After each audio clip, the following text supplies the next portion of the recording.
Des arts populaires du Vietnam, on ne peut ignorer le Tang, également connu sous le nom de Hat Bi.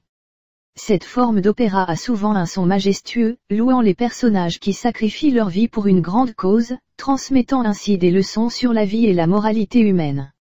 Fortement influencé par la tradition du Tang, Tran Ngo Sivan, 63 ans, habitant de la ville de Quy Nhon, province de Binh Dinh, consacre depuis de nombreuses années la majeure partie de son temps à peindre des masques Tang sur les matériaux composites. Son souhait est de transmettre à tout le monde, en particulier aux amis internationaux, les histoires qui se cachent derrière chacun de ces visages impressionnants. J'ai collaboré pendant un certain temps avec le département de la culture et de l'information de la province de Binh Dinh dans des projets visant à préserver la culture immatérielle de la province, me donnant accès à un art qui n'est pas assez exploité aujourd'hui.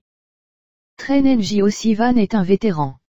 De retour du champ de bataille, il a exercé ensuite de nombreux métiers et s'est progressivement intéressé à la promotion du tourisme et de la culture de son pays.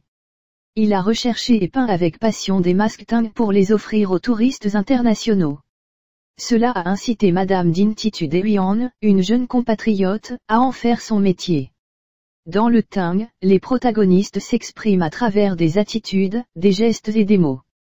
Par conséquent, les masques Tang ou le maquillage Tang doivent également le montrer clairement.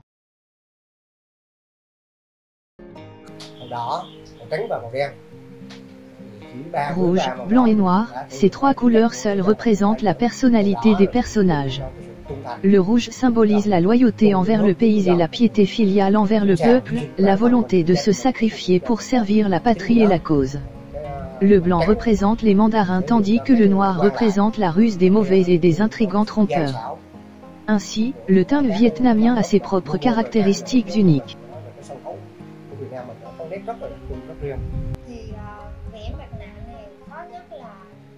Le plus difficile à faire quand on dessine les masques, c'est d'exprimer l'âme.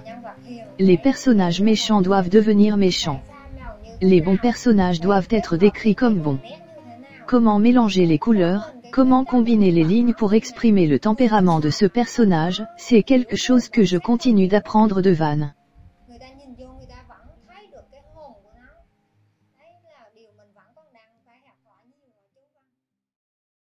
Ce n'est pas un hasard si Binh Dinh est célèbre pour le Tang. C'est la terre qui a nourri deux personnages célèbres, Dao De Tu et Dao Tan, considérés comme les « pères » de l'art vietnamien Tang. Par conséquent, poursuivre et entretenir la passion pour le Tang est également un moyen de maintenir vivantes ces valeurs uniques et riches de l'art populaire de Binh Dinh et du Vietnam en général.